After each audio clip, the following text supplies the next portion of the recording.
In a world that is so focused on creating influencers who are trying to influence and condition people to be more like them, we believe that it's important to have more uplifters like you.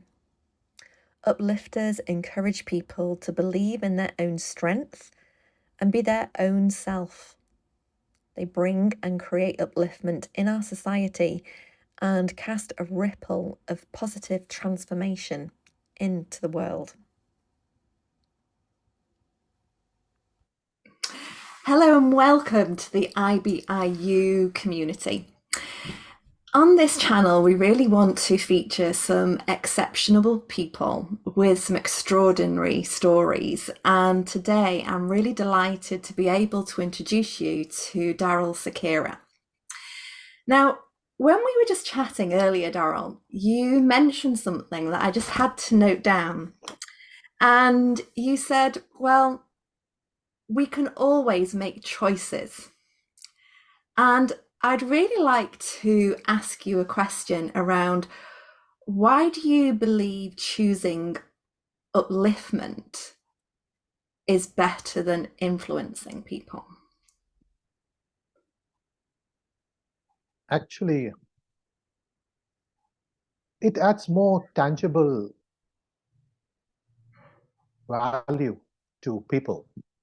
Uplifting can be in many ways. It could be financially, it could be education-wise, it could be motivational-wise.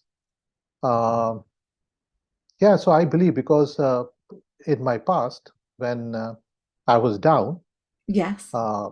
there were people who helped me, whether it was in my career or personal life.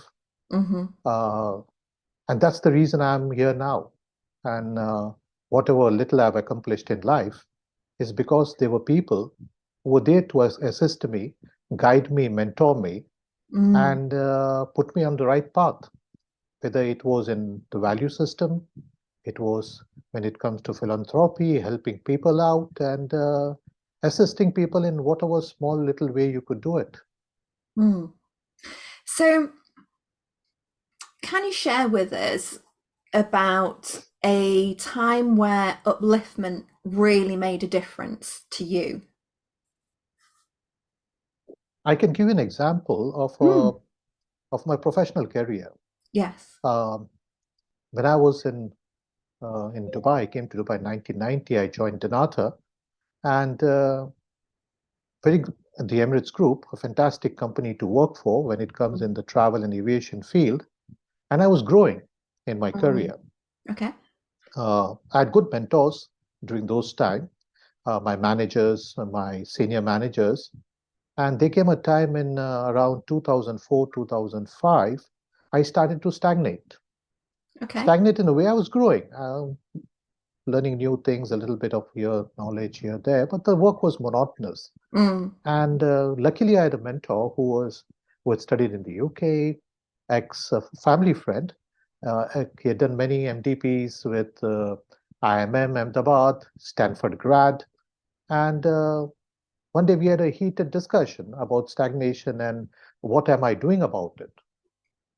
And his point of view was that I was not doing enough. I was not getting myself officially getting educated, investing my money. Like instead of, he used to always comment that you invest in your shoes and your bags and you wear Prada and you wear this and you that, but you don't upgrade your formal education. And that's one of the reasons. And he gave me an example saying that if he was to choose between 2, 3 equally competent people, experienced people with same skill sets, competencies and all, he would definitely take a person who has done his MBA. Okay. And I don't want to go in detail about the story, but that it was such a heated argument that a good evening on wine turned out to be something totally different. And but it was a positive experience. And within 15 days, I joined SP Jain School of Business. And then I completed my MBA within 2.5 years. The gentleman's name was Sundar Vasudevan, an excellent guy. I mean, Ajay also knows him.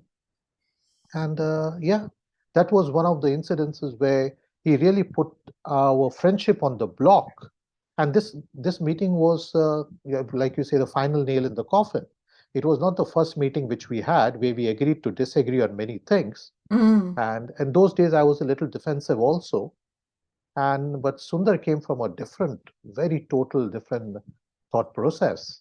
I mean, so yeah, he was one of the guy who, over a period of time, he has mentored me, coached me, and helped me in many ways professionally. And it's interesting there because we often think of upliftment to be quite gentle and Oh yes, yes, supportive, but there you've demonstrated actually sometimes upliftment does mean that we need that mirror from somebody else, don't we, to give us a completely different perspective and to unlock us from that stagnation. yes, sure. I totally agree with it, Debbie. Sometimes I don't know what the exact saying in English is, but sometimes you have to use the cane, correct? At times, because it's all about situational, managing different situations and different personalities. At times, you have to put on that mask and rather being a very subtle coach and a mentor, sometimes you have to take on that authoritative type of character or role to abide into people based on different situations when normal coaching, mentoring, and in a very subtle, smooth, and a gentle way doesn't work.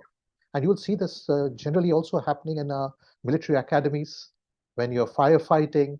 I mean, when there's a fire going on somewhere, you cannot discuss about the preventive measures and the theory of it. You have to just give commands, and your team members have to follow that. So I believe different styles in different situations. So Sundar was coaching me over a period of time, mentoring me, which I took on board many things. But then he said, this style doesn't work with Darryl. So I have to use another style of convincing him. And that really worked. That really worked. So, yes. So Darryl, as you said, Sundar was instrumental, or in being a mentor for you for several years or decades. So just a question: what is in it for him? I mean, why was he uplifting you? So in general, what is in it for the uplifters? Very good question, Prahalad. You know, some people are born with the value systems, with the experiences, and like you said, with the objectives.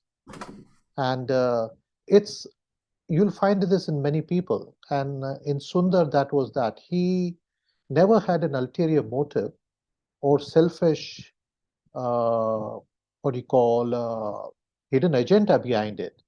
He's a type of person where he likes to see people growing personally or especially career-wise, developing their skills, developing their competencies. And he's a type of person who likes to be surrounded by competent, educated, highly educated, talented, experienced people who are creative innovators and have the fire in the belly. He he doesn't like to see people stagnating in their careers. And he also puts his neck on the block for the development of his team, even if he has to leave a job or resign from a company and go. So it's an inborn trait. It's an inborn thing in human beings to see other people grow. Uh, Many of the human beings have that. Some people do not, but that's a human nature to see other people progress, whether it's family members, it's friends, or it's colleagues in your office or corporate environment. Great. What do you feel are the values that drive that then?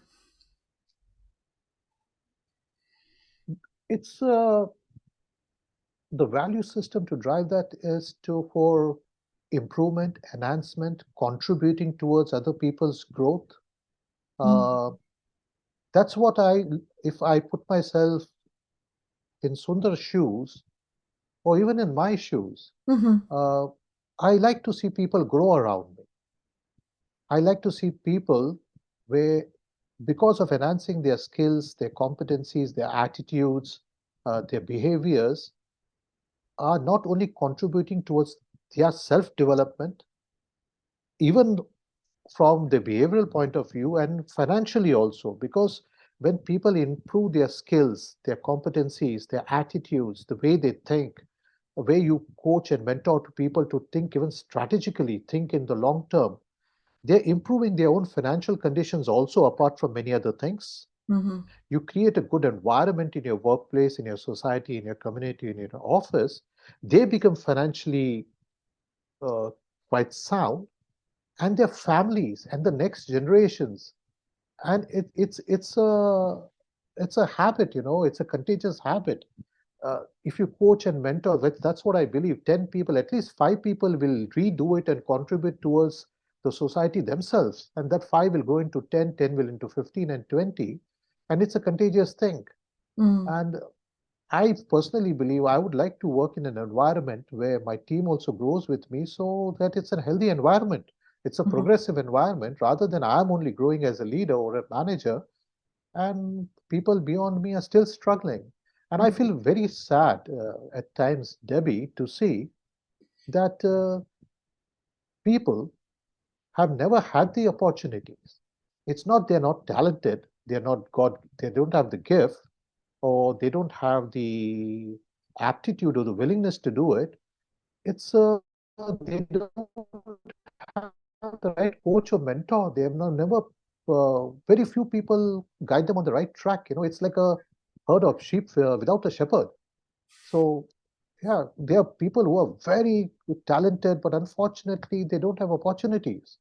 And in my personal life, in the last 30, 32 years, I've noticed that and I've helped out people because my mentors and coaches have done that, and I've picked that up. And it comes within because of many reasons from my childhood. And I've seen people really grown in their career. They're just a little hand holding, little financial assistance, little coaching, motivation, and mentoring. And people have totally blossomed into a different person altogether. Mm, mm. So it's interesting there because you said sometimes people don't have the opportunities, and sometimes people have the opportunity, but they're not taking it. Yes, there are people, and that's human nature, Debbie. Based on my experience, personal, I'm not a behavioral scientist, but I think so. It also depends. What are your passion in life? What is your objective in life? What you want to be, and how contented you are in what you do. So people might not be very highly motivated to achieve something in their careers, or even when it comes to passion. They're quite content, happy with what they're doing, and they have other things to balance in life. So I've seen that in many. That's why do you see only few leaders, Debbie? If I ask that question, why do we see only few leaders and few achievers? Because my thing, 80% of the people are content with what they do and happy with what they do. Or maybe they're not shown the light at the end of the tunnel. If they do something, they could achieve more. And I've seen this personally in my career. Uh, Certain people, they don't want to grow. Maybe they have valid reasons. Many people have to build their homes, they support their family back home, support their children, support their uncles, support their aunties, and they have limited resources. And then there are certain things that inborn fire is not in the stomach, Debbie. It's not in the stomach? Yeah, the fire is not there in the stomach, in the Ah, they belly. have no fire. No Right. fire in the belly. And but it's nothing right or wrong, Debbie. There's nothing right or wrong. Because Yeah. if I go to the Himalayas or go to Haridwar and the sadhus and the priest have a different objective altogether from a corporate guy, you know. His objective is to achieve nirvana, to achieve peace, enlightenment, and he does it in a different way. While a corporate CEO or a owner of a company has a different objective. So the world is made of different people, Mm, different people, and my brother is one of those. He's quite content, is quite happy. mm. So he's got different passions in life, Yeah, yeah. but he's more intelligent than me. Yeah. So Do you believe that uplifters drive people towards their purpose? Yes, they do. Mm. Yes, they do. And they invest a lot of effort, a lot of money, a lot of their personal life sacrifice in doing that. Whether they gain anything out of it personally in the long run, because I've seen people, uplifters, also suffering because of what they do. But they continue to do it. And So, I'll give an example of yeah, Sundar. give us another example. I'll give you an example of Sundar. Again, he has been thinking of contributing to the travel trade so much that he has sacrificed his own career in that because he was such a value-based principal professional and a gentleman that you cannot bribe him. Mm. And he will never do anything just for the sake of monetary gain. He will do things so that the people improve, trade improves, people improve, the way the culture is there, the work culture improves. So there are many people. There are many people. In fact, Prahalad might be knowing many examples of IIT gold medalists, uh, from India and top notchers who have given away everything and gone to a village and adapted a different type of life, helping people. They're doctors, they're engineers. I watch a lot of videos and unbelievable the way they have contributed to developing other people. And We just maybe lost it gives them happiness. It gives me happiness. I mean, I might struggle in my career, but I'm happy. I'm happy. And one thing is that, Debbie, when you try to contribute and you decide to contribute to someone or someone growth, uh, we should not expect anything in return. Because in the Hindu scriptures also it says that once you start expecting something, then you get disappointed and you will forget your path, what you're on. Because you will never, 95% of the time, you will never get anything in return, or even 98% of the time. So that shouldn't be your objective that you get praise, you get bouquets, you get accolades and applauds for doing something. No, there's a saying in Hindi, neki kar aur darya mein dal. That means do good and throw it in the river, let it flow. So I believe in that. Because if you think Yeah. about something coming back to you because you've done something good, you only think you'll get is disappointment. And I And often think with well, certainly with the people that I coach, I think it's the enjoyment of seeing them do well that sure, that lights me up. Like when you get those emails to say they've got promotion or something, and you're sure. like, oh, I think it's me that gets more So excited than them sometimes. yeah, my wife always gets excited when staff is leaving and she gets a big letter saying that the staff is not from a team. That thank you, you've always been there for me. And she gets pretty motivated and excited in continuing to do what's good. So yeah, that small things matter. Small things matter. So when we look at small things matter,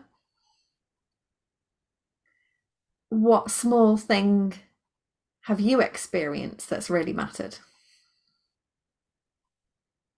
Mm, there are many examples, there are many examples, but can I give an example of my personal life? Of course. It's not a small thing, but it's a small thing, but it's impacted my life in a big way. That's when my dad passed away when I was very young, in the third standard, or fourth standard, in fact. And my auntie and uncle took care of me for 22 years, 20 years, in fact, 20 years, in sacrificing even their child at sometimes, the well-being of the child.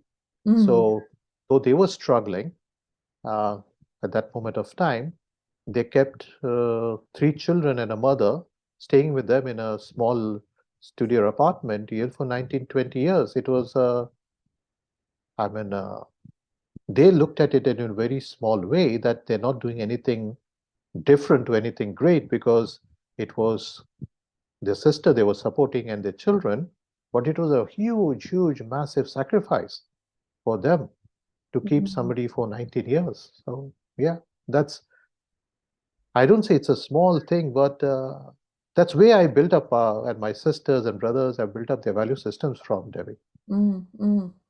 And so how do you take that principle and cast that out into society now? Like I mentioned earlier, right from childhood. See, my uncle was a Punjabi Brahmin. Okay. Educated, Prahalad might know, in the Doon school where Rajiv Gandhi and Indira Gandhi studied. He was a military man, came from a very affluent, rich family, but he did a wrong move going into movies. His his father was a Inspector General of Police Punjab. So, and my auntie was a BSc gold medalist from Wilson College, Bombay. So I came up. My mother was a educated person. Came up with a very, very well educated family, but with basic value systems. So from childhood, even if we did not have proper meal on the table, or I didn't have uniform stitched properly to go to school, or we could not pay fees at times. Most of the time we paid the fees, but we were never taught wrong value system. Honesty was taught at home, respect other people, integrity, and respect other religions. So our childhood foundation when it comes to value system was very strong. So even if somebody kept 10,000 rupees those days on the table and I didn't have a single penny, we were taught never to even pick up that one rupee or 10 rupee from that bunch or for our own benefit. So those were the value system taught from childhood for us. So it's through those values that you carry the upliftment into society in sort of everyday living, just as a way of living. Would that be right? Yes, yes, Debbie. Right from the beginning. In fact, when I got married, Carol, my wife, she would not understand that why am I giving money out to people and which I know is not going to come back. I'm not blowing my own trumpet. I'm just giving an example. She never understood because she came from a well-off family.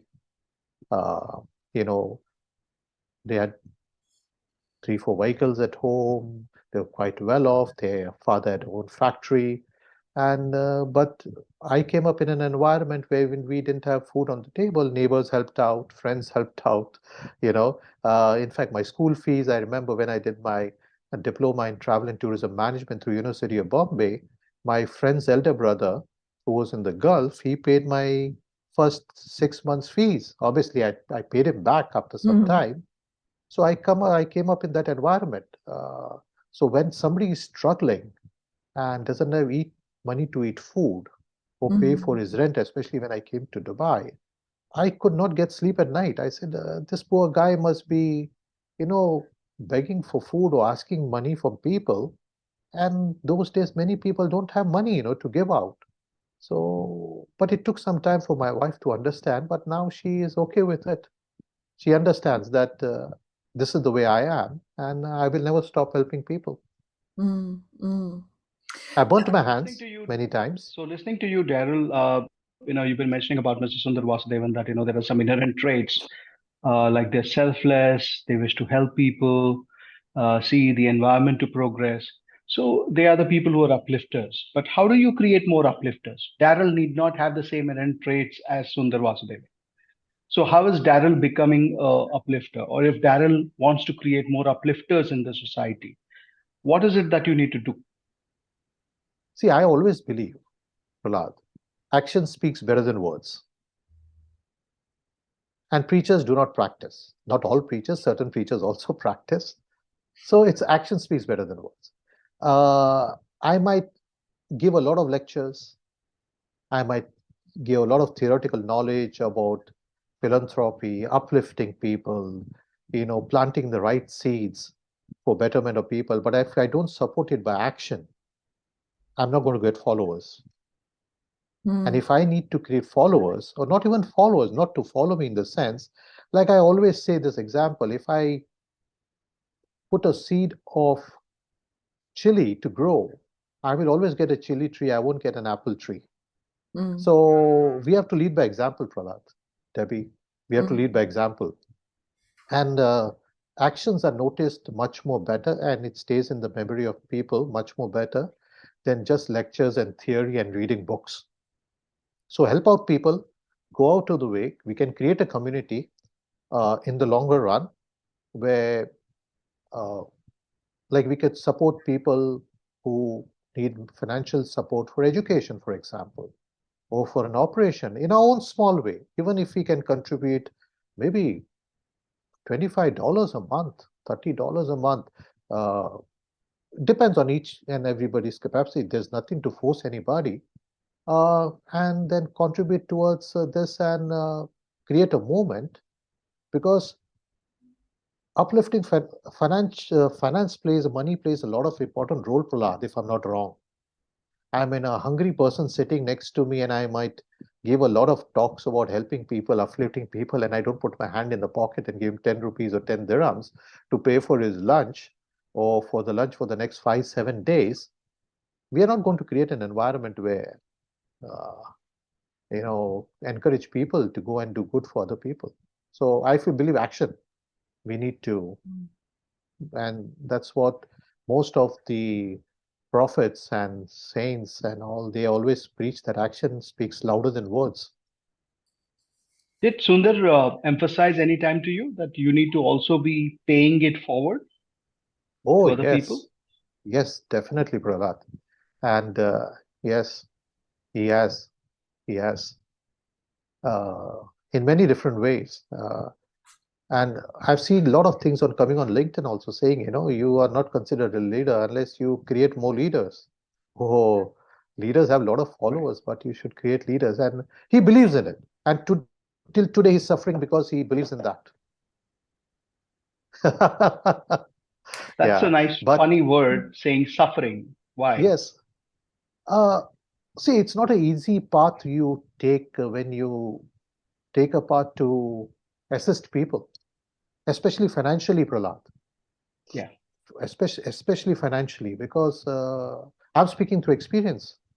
But my advice would be, you should be charitable to such an extent where you can let out certain amount of money which you are not expecting to get back, and it's not impacting your personal, your family life. Then you will be able to do charity in the long run.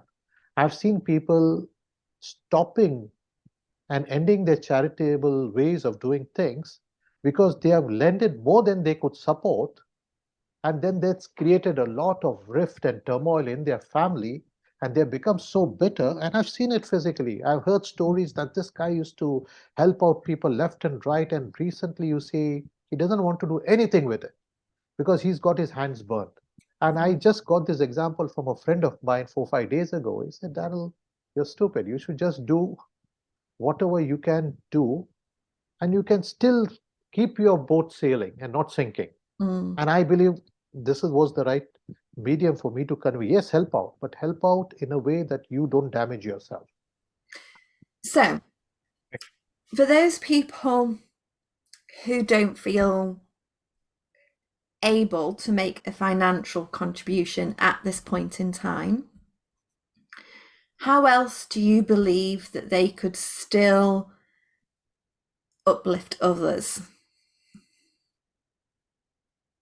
It could be, see, again, it comes to the professional life and the personal life. One thing is mentoring, coaching, training. Take out some time, maybe 1 hour in a day or 3 hours in a week or 2 hours, whatever people can, and identify people who have the fire in the belly, have certain skills and competencies, and contributes in strengthening that and enhancing that. That can be done. I mean, most of us work, right? Most of us have a career. Pick up, if we are not already doing, or people are not already doing that, it's not necessary that you have to financially support someone, but make it an objective, make it your own KPI in the organization. Like I always work that way. I set objectives and KPI for myself, which can be cascaded down the line to the grassroots level to an office boy. So for example, if I've joined as a senior strategic role or a leadership role, I will make it my KPI that in a year, my team members, including my core team, their core team, down the line, have at least minimum 3 soft skills or 5 soft skills in a year, which They can invest, the company needs to invest, or individually we can invest by contributing in the growth of the team members. And it's not difficult. It's not rocket science. Once you make it, I make it a KPI for myself, automatically it becomes a KPI for my team members down. And I've seen it working wonders. And people who did not know they have talents, didn't have the skills, by little bit enhancement, a little bit of tweeting and giving them the confidence, they go online and have interviews with the clients which they have never done in the lifetime before. And they have grown in their career. So we can start it through the corporate world. We can start it within our vicinity. I know a gentleman named Arun Raja who used to work with me in Anta Travels. He and his wife, because his mother was a teacher, they had opened a small classroom in UP. I don't know the place where they came from, where they gave tuitions after school for talented kids who did not have the money to join professional coaching classes. So his mother used to teach, his father used to teach, and this gentleman, when his salary was not even 3,000 dirhams in Dubai, he used to send money to his parents, and they made a small classroom of bricks and mortar for the students to come and study. Unfortunately, it's discontinued now, but his objective is still there to do it in a big way now in India. So those things can be done. And nowadays with technology, sorry to this, nowadays with technology, anybody can contribute towards this particular objective online. And everybody's got a smartphone in India now, or in Africa, or anywhere else. And this initiative could be taken forward. And there are many people who are doing it. It's not that not doing it. I see YouTube videos of people doing it, going out of the way to doing it. Yeah. And we can think of many other creative ways of doing it. Let me take you back a little bit. You were talking about soft KPIs. Yeah. And how those are really important in the essence of being able to uplift and grow people. If you could name 3 of those soft KPIs, what do you think those should be? What are the top 3 that people should really look to develop? See, if I look from the corporate world, it depends on the position, their responsibilities, the objectives. But I would say communication skills. That would, I'm taking from the grassroots level, which helps it in all different spheres. When we take leadership role, it would be totally different. Communication skills would be one of those. And one other would be commitment and initiative to achieve. That's where you need to give push to people. And when I say communication skills, it could be verbal, it could be in writing, it could be in PowerPoint presentation, it could be in public speaking, presentation of business skills, business reports, how to make business plans. Because I see that area lacking in, especially in my travel trade, where even senior managers cannot develop a strategic business plan or a marketing plan. That's really lacking. And that stops them from being strategic in their approach and being to lay down objectives and vision for the company or even for the department. So when I talk about communication skill, it's in a holistic way. How to speak to guests, how to speak to customers, how to speak to potential clients, giving a sales pitch, all those things. Another thing, when I talk from the corporate perspective again, will be financial awareness. Do you want to expand a little? Yes, sure. I see many managers or supervisors where they don't have in-depth knowledge about finance, about how business finance works, how profitability in a company works, how to make a financial case when you're doing a business plan. And that's when it stops their growth, it stops their progress, and it also not, assess the company in developing. So I believe that should be the area, not only for junior level, it should start from a junior level, even for senior managerial level. So financial awareness is a thing, way how you make financial plans. A lot of people have ideas. They might draft a vision statement, they might have a business case, but when it comes to putting numbers on paper, you know, putting numbers on paper, whether investments and it's about fixed assets, it's about financial things and all, there's a big lacking. There's a big lacking. They just don't understand how a company P&L works. And that also is very, I believe, very regressive. And I said initiative and commitment to achieve.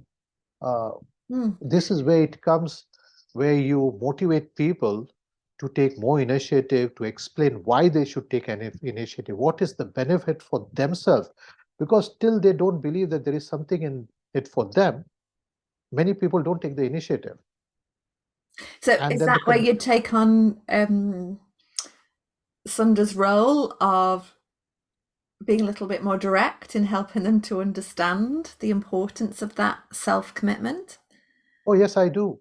Because one of the things Sundar, when he gave me that example that if he has to choose between three equally competent people, equally experienced people, equally talented people, and equally having fire in the belly, there are three people equal in many ways, similar, not same, but one has done an MBA from it.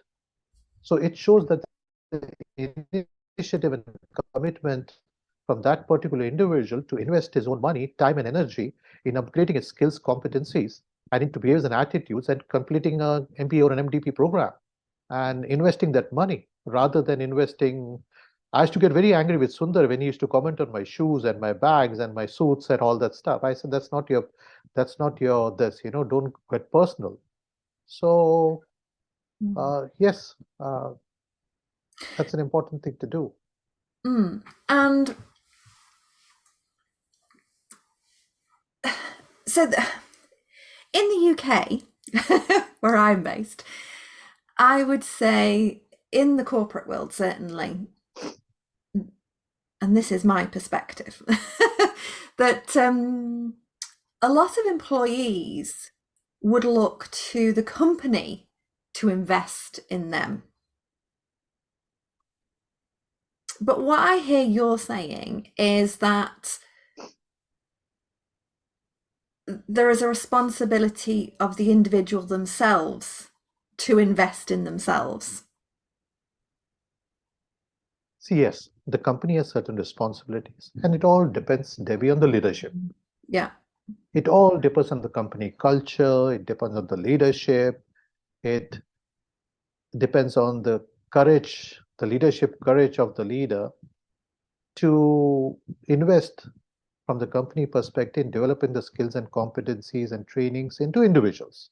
But every company has got their own limitations. Leaders have their own limitations. Certain leaders will put their neck on the block. I would say 90% won't.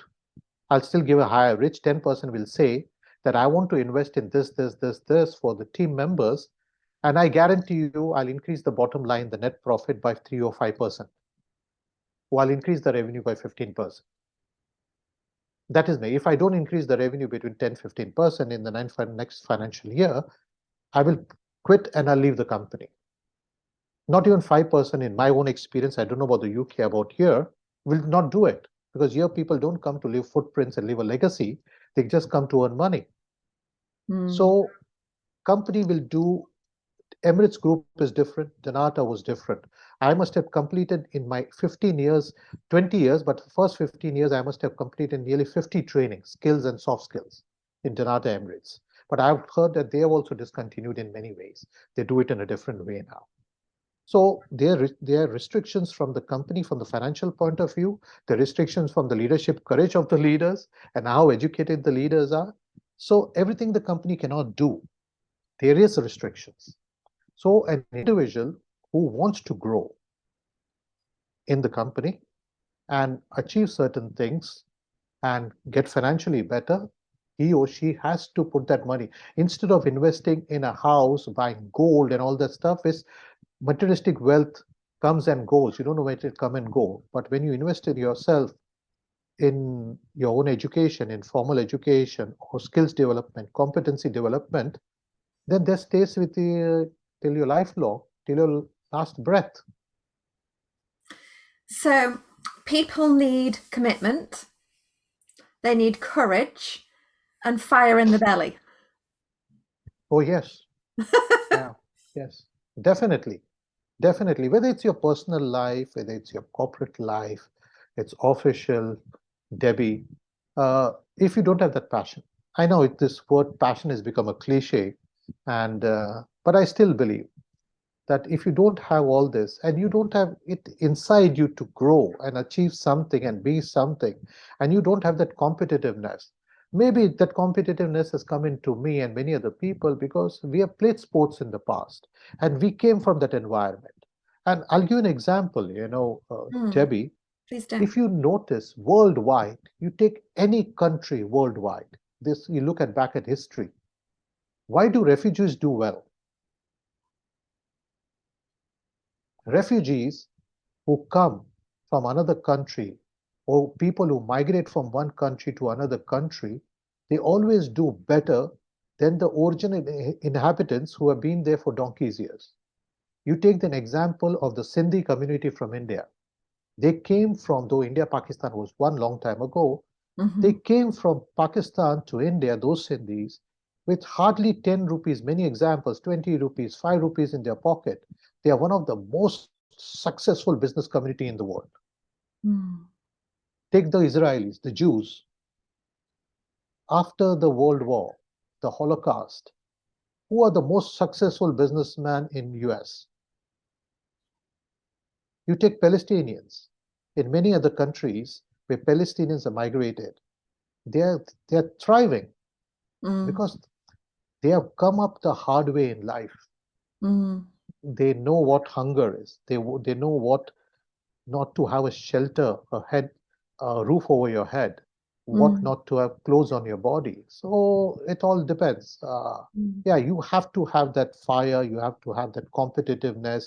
You need to just take it as a challenge that I can be better than that guy, or I can do my manager's job. I always tell my daughter, there's nothing in the world you cannot do. If you want to take your manager's chain in a positive, constructive manner, you just need to know what you need, skills, competencies, experience, behavior, attitude you require to get that responsibility and position, and you have to work towards it. If you dream by your eyes closed, you will not achieve anything. You have to dream with your eyes open. Then you'll achieve. Because everybody dreams with their eyes closed. I dream of catching big marlins with my dry eyes closed. But unless I keep my eye open and go to Fujairah and put my rod in the water, I'm not going to get anything. So we've covered quite a lot of ground. But what is the one mind seed that you really wish people to take away? If they could only remember one thing, what would you ask them to focus upon? I could not, on a one word thing, I won't be able to focus on One that. one concept. One concept, yeah. Be honest. Always maintain a high level of integrity. Help out people wherever you can, in whatever situation, with whatever little you have, with a little bit of portion. And have a fire in your belly. Have the passion to do things. Personally, for yourself, for your family, or for your team members, people in your company, or anywhere for that matter. So be compassionate. The best thing is to be humble. I just read a quote somewhere on LinkedIn that, always treat people kindly and be humble on your way up when you're climbing the ladder and you're reaching a pinnacle of success, because you might meet the same people when you're climbing down.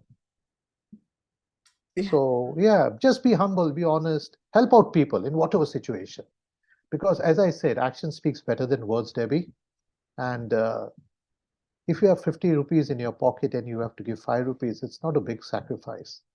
I mean, but it could be a game changer for that person who gets that 5 rupees. Yeah.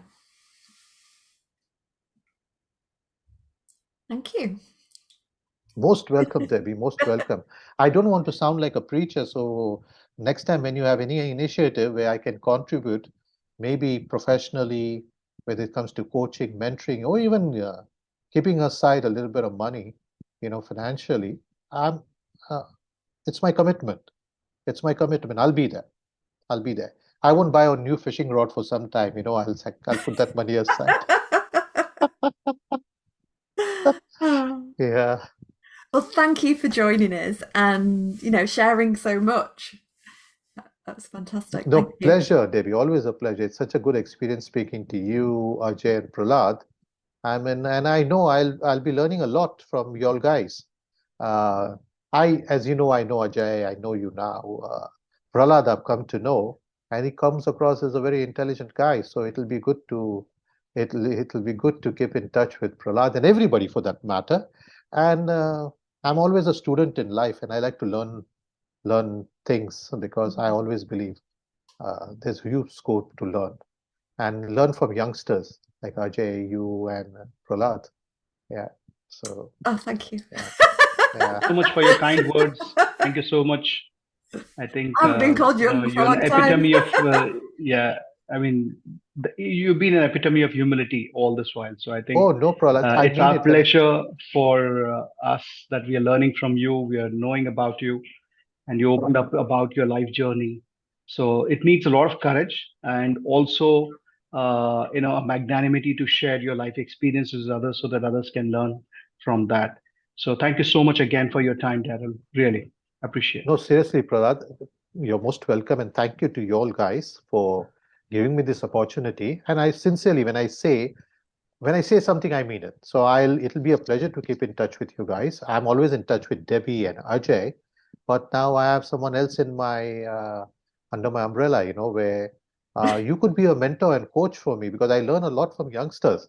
Sometimes when you get a little bit older, you need to sharpen your tools and skills, So I'll learn a lot from you, and I'll definitely do some more research on boat to. Yeah. Seriously, and yeah, I like the Indian homegrown products doing well on the international stage, especially when it comes to technology. Yeah, Ajay, you want to have some? Well, thank you so much, Darryl. It's always inspiring listening to you, and thank you for making time for us and for IBIU. And we do look forward to staying in touch with you and getting you back on the show. Thank you, Ajay. You're most welcome, and look forward to it. And let's work together to make this a success here. Small Thank you steps so at a much. time. Thank you, Darryl. Yeah, thank you. Thank you so much. Thank you, Prahalad. We'll stay in touch. Thank you so much. Yep, It was a pleasure. It was a real pleasure. Pleasure is all ours. Thank you Thanks. so much. Thanks, Prahalad. Thank you. Thank you. Thank you, guys. Thanks, Debbie. Thanks, Ajay. Bye. Bye. Bye.